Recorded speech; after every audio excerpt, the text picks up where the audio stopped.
So hello everyone, so this is the report or discussions of group 4. So the title is Frameworks and principle behind our moral disposition.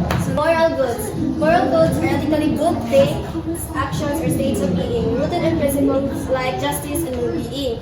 They possess intrinsic value, promote individual and societal welfare, and guided by ethical principles such as fairness and respect.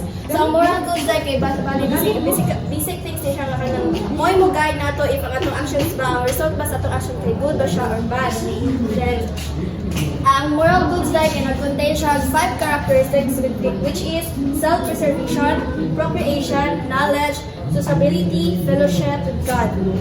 So self-preservation, the inherent drive to protect one's own life, health, and physical well-being. This includes avoiding harm, seeking necessary sustenance, and maintaining one's existence. So, ang kanya siya ay, for example, mo imagine yung mga parents ka nagkaon sila healthy food or mas strong sila. So, bali lang i-preserve lang kaugalingon. Then, procreation and rearing of offspring.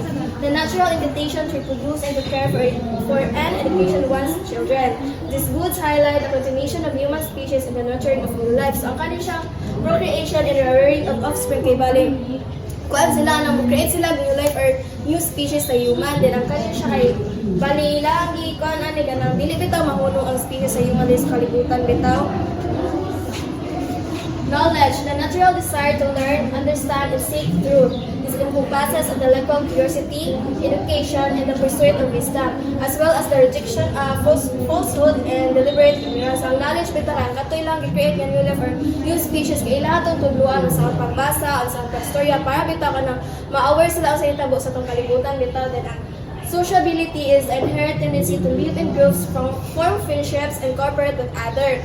This involves developing just societies, respecting others, and contributing to the common good. So, ang katoy mga parents, kay kanang nanarbaho to sila para bitaw makaprovide sila needs, then makakonect sila sa kanang society bitaw nato, then fellowship with God. This invitation to seek and worship a higher power, ultimate truth, to understand one place in the universe and to live in harmony with divine will or transcendent or sa fellowship with God ay kay ang katong new species nga imong gitudloan kay imo to sa tudalo sa pag-worship sa God o sa pagkahadlok sa God. So aron ang imong pagpuyo diri sa kalibutan guys kanang harmony bitaw siya na more on positive bitaw siya.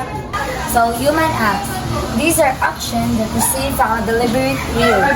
To be a human act, the person must have the knowledge of what they are doing and the freedom to choose to do it or not to do it. So, human acts doon kay nakay freedom kung unsa ang imong buhaton o dili nimo buhaton. So, for example, telling the truth when it's difficult. So, for example, imong miga, kanang naibawan nimo nga nag-cheat niya.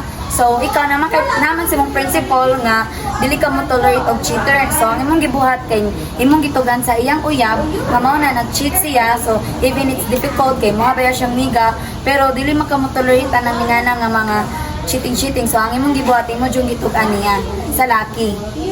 Acts of man. These are actions that happen in a person but are not of the person's deliberate choice. These are typically instinctive, involuntary, or purely psychological. So, dili nini mo siya tinuyuan. Like, mahitabo jud kini siya. So, for example, ang greeting. So, dili man mahimo nga dili moingon ka nga karong adlaw dili ko mo ginhawa. So, kita tanan mo ginhawa man jud ta unless kung namatay na ta. Modifiers of responsibility. Modifiers of responsibility are factors that influence a person's accountability for their actions by affecting their knowledge and freedom. For example, nakadungog ka nga gilibak si Hore, tapos naminaw ka, nga mo gistorya to sa lain, nga nag-add ka ka ng words bitaw nga wala dito. Ignorance. Lack of knowledge which can lessen or remove responsibility. Invincible or lessen it. Invincible, but can also increase it if deliberately maintained affected.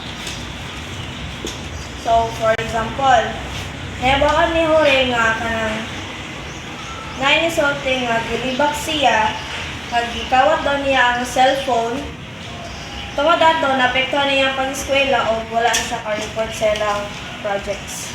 passion.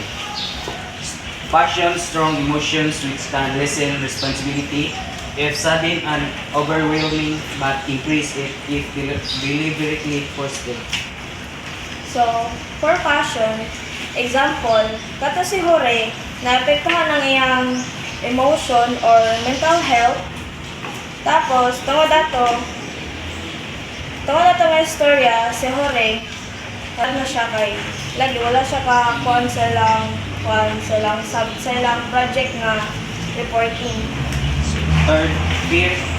Fear impressions of danger which can lessen or responsibility, especially if grave.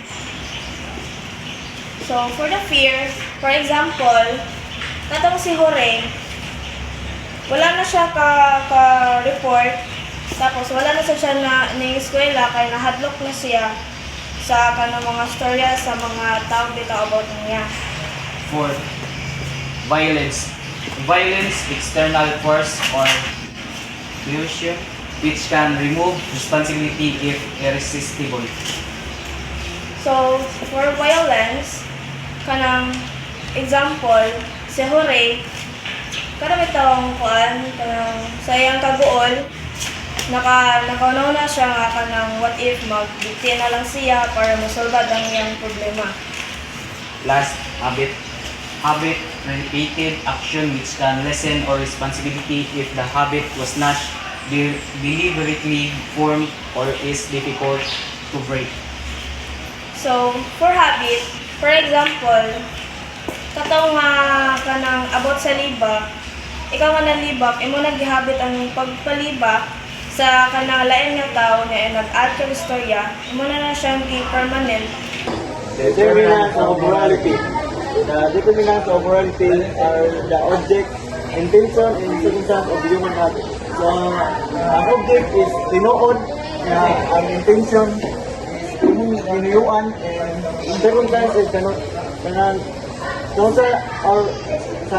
outcome sa nitabo. Object. What is being done is the inherent nature of the act itself.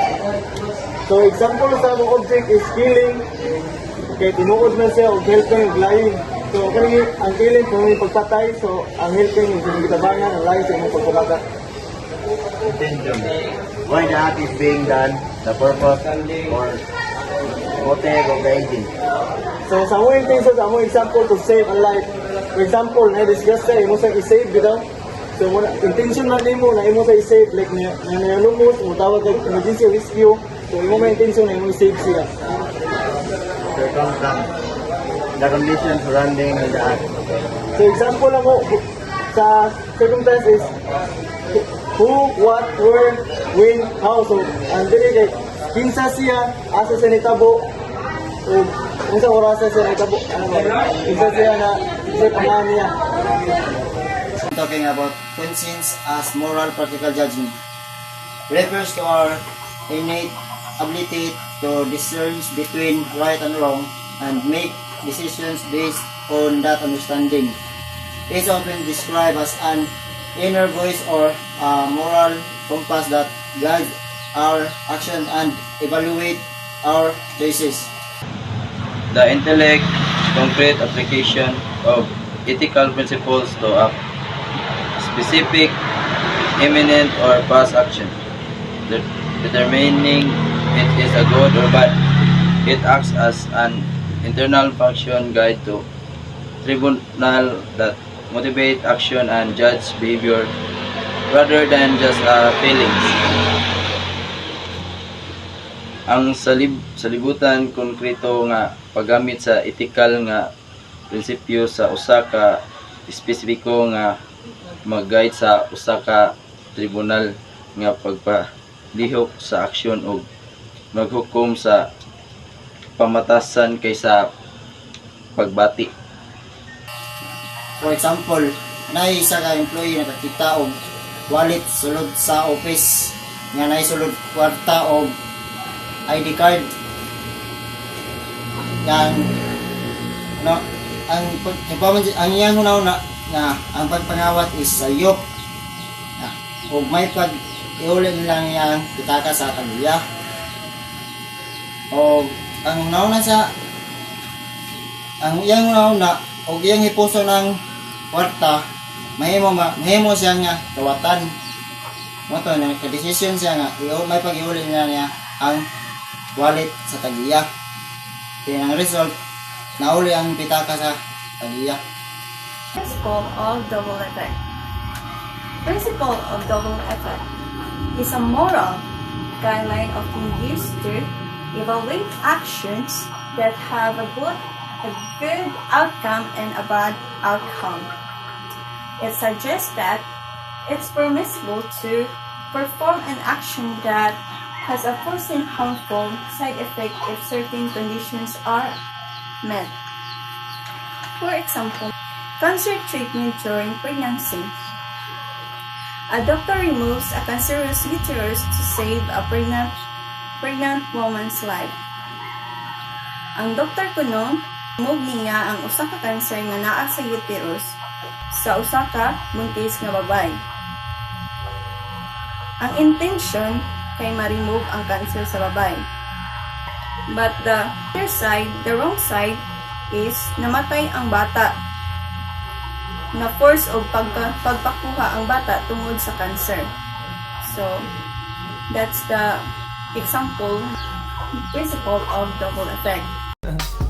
I just had to let you know you're